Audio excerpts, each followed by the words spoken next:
काशिफ अब्बासी साहब, जिनको मैं बचपन से ही बहुत पसंद करता हूँ, मेरे शो में आ जाएं पहली दफ़ा सुनो टीवी पे। आपका बहुत शुक्रिया काशिफ भाई, हंस रहे हैं बहुत शुक्रिया हमें ज्वाइन करने के लिए। तो काशिफ भाई, आपसे गुफ्तगू का आगाज़ करते हैं। वैसे ये क्या किया आप? जी जी जी,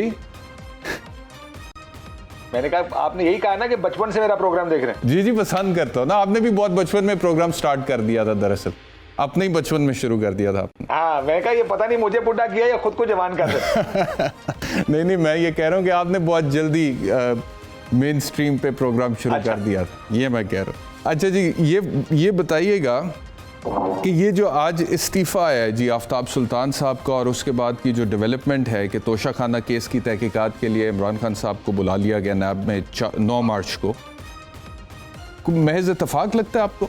देखिए, अगर इत्तेफाक है तो बहुत हसीन इत्तेफाक है।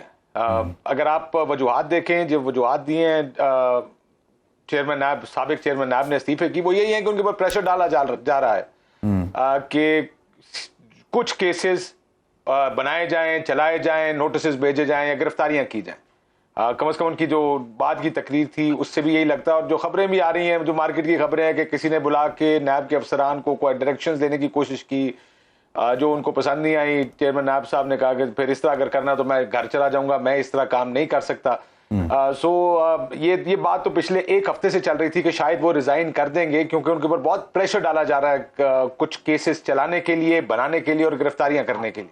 और देखें, जो ही वो उनका इस्तीफा मंजूर हुआ है, उसी दिन ना सिर्फ ये कि एक पहली खबर आई कि कुछ लोगों को, इमरान खान को और तहरीक इंसाफ के लोगों को, उनकी अहलिया को बुलाया गया है तहकीकात के लिए, बल्कि तोशाखाना की तहकीकात के लिए टीम दुबई भी अब जा रही है। सो सडनली बहुत सारी इस तरह की एक्टिविटीज हुई हैं जो नजर आ रही हैं होते हुए। सो लगता है ऐसे ही है कि जिस चीज पर तनकीद होती थी पहले जावेद इकबाल साहब के ऊपर, कि किस तरह वो सियासी तरीके से अब केसेस बनाते थे या चलाते थे, मेरा ख्याल है ये हुकूमत भी अब कोशिश यही कर रही है कि अपने मुखालफों को तुन के रखें, और वो तुन के ले जा रहे हैं। नैब के पास इतना इख्तियार है, वो तुन के रखेंगे, जो भी तुनना होगा तुन देंगे उस चीज को। तो आई थिंक दिस अभी डाउट तो कम ही है कि इसको नैब को इस्तेमाल किया जाएगा। वो सारी वो सियासी इंजीनियरिंग और पार्टियां तोड़ना, उसके लिए पहले भी इस्तेमाल होती थी, अब भी इस्तेमाल होगी। सही है। मज़हर अब्बास साहब, ये फरमाइएगा, एक तो इसी के ऊपर कमेंट कर दीजिएगा कि इस टाइमिंग के हवाले से, दूसरा ये जो जेल भरो तहरीक के हवाले से बाकायदा तौर पे अब एक शेड्यूल जारी कर दिया पाकिस्तान तहरीक इंसाफ ने, और उसके मुताबिक वो कहते हैं कि 22 फरवरी से 1 मार्च तक रोज़ाना 200 कारकुनान रज़ाकाराना तौर पर गिरफ्तारियाँ देंगे, और कारकुनान के हमरा साबिक कौमी और सूबाई असम्बली के 6 रुकनी ग्रुप की भी गिरफ्तारी दी जाएगी। और शेड्यूल के मुताबिक 22 फरवरी को शाहराह कायद-ए-आज़म लाहौर पर गिरफ्तारियाँ पेश की जाएंगी, 23 फरवरी को पेशावर में, 24 को रावलपिंडी में, 25 को मुल्तान में, 26 को गुजरावाला में, 27 को सरगोदा में, 28 को साहिवाल में, 1 मार्च को फैसलाबाद में। तो ये पूरा एक शेड्यूल उन्होंने जारी किया। अब आपको लगता है कि पीडीएम, ये जो निगरान हुकूमत है, इनकी तरफ से एक स्टेटमेंट आया था कि अगर पाकिस्तान तहरीक इंसाफ वाले रज़ाकाराना तौर पे जेल भरो तहरीक के ऐलान के नतीजे में गिरफ्तारियां देंगे तो उन लोगों को गिरफ्तार नहीं करना। दूसरा स्टेटमेंट ये भी आया था कि पंजाब की जेलों में, यहाँ पे लाहौर में खास तौर पर आसपास जगह कम है, तो जिनको गिरफ्तार करेंगे उनको मियाँ वाली लेके जाएंगे। तो आपको लगता है इन्होंने माइंड मेकअप कर लिया, या अभी तक कोई कंफ्यूजन है इस हवाले से हुकूमत की तरफ? यानी अब वो वायलेशन होगी, जाहिर है सेक्शन 144 के तहत लोग जुलूस निकालेंगे तो उनकी गिरफ्तारी भी हो जाएगी।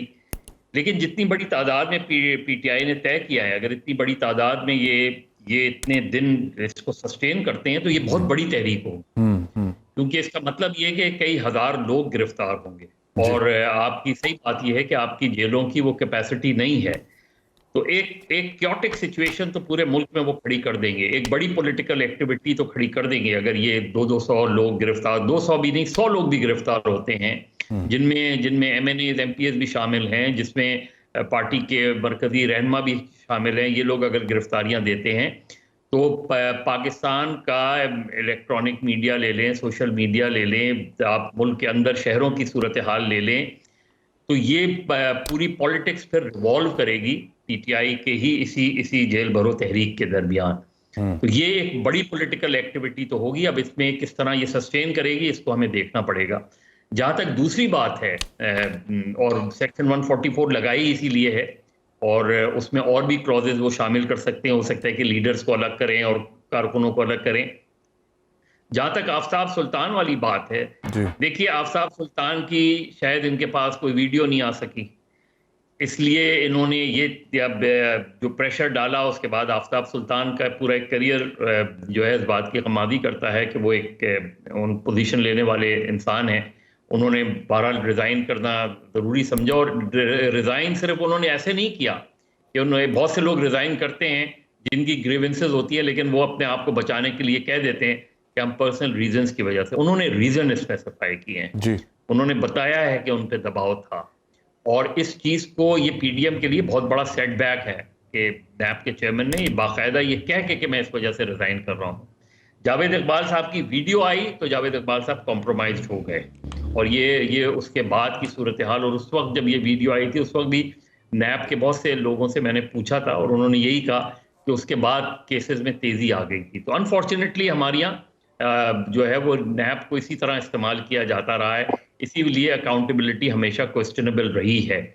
लेकिन ये पिछले 10 महीने में पीडीएम तो मुझे पाकिस्तान डिजास्टर मूवमेंट नजर आती है, और उसकी बहुत सिंपल सी वजह है, कोई एक ऐसा स्टेप बताएं, कोई एक ऐसा इकदाम बताएं जो इस 10 महीनों में उन्होंने किया हो, जिसकी वजह से उनका इमेज बेहतर हुआ हो।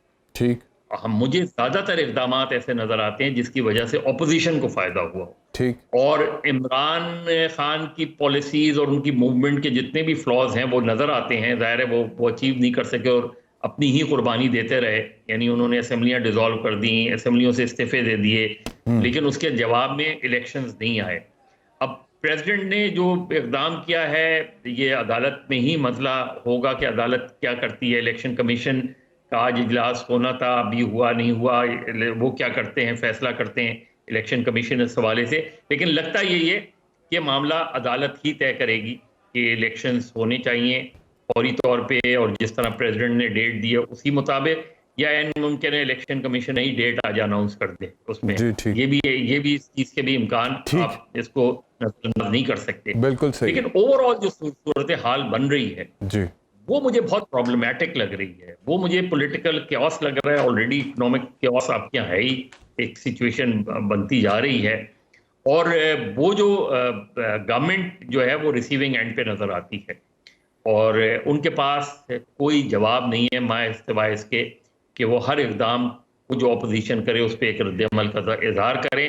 तो इनिशिएटिव तो मुझे लगता यही है कि इनिशिएटिव इमरान खान पास है, और उस इनिशिएटिव में वो कहां तक सस्टेन कर पाते हैं, इनका टेस्ट। बिल्कुल ठीक है। इलेक्शंस के हवाले से मजहर साहब आते हैं इसके ऊपर और डिस्कशन करते हैं। आदिल, आपकी तरफ आऊँगा, मुझे फरमाइएगा, मजहर साहब ने जिस तरह से कहा कि पीडीएम की जो हुकूमत है उन्हें लगता है कि पाकिस्तान डिज़ास्टर मूवमेंट वो बन गई है, और पिछले 10-1 महीने में जो मौशी बहरान जन्म ले चुका है, और जिस तरह से मामलात ख़राब हुए, और जिस तरह से इमरान खान की मकबूलियत का ग्राफ बढ़ा है। कल की ये जो सारी सूरत हाल थी, मैं ये देख रहा था कि एक single public appearance turned out to be an event for Imran Khan and PTI.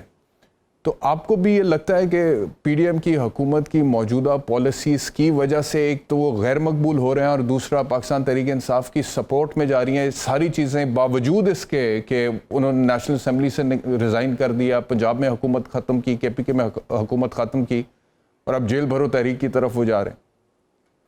देखिए एहतिशाम, इसमें पीडीएम अगर पाकिस्तान डिजास्टर मूवमेंट इस वक्त बन गई है तो उन्होंने डिजास्टर को टेक ओवर किया है, और यही उनका सबसे बड़ा डिजास्टर था। जिस स्टेट में इमरान खान साहब मुल्क को छोड़ गए थे, आपको क्या पड़ी थी? अगर अजमात आ गई थी तो आप सीधा सीधा इलेक्शंस में चले जाते।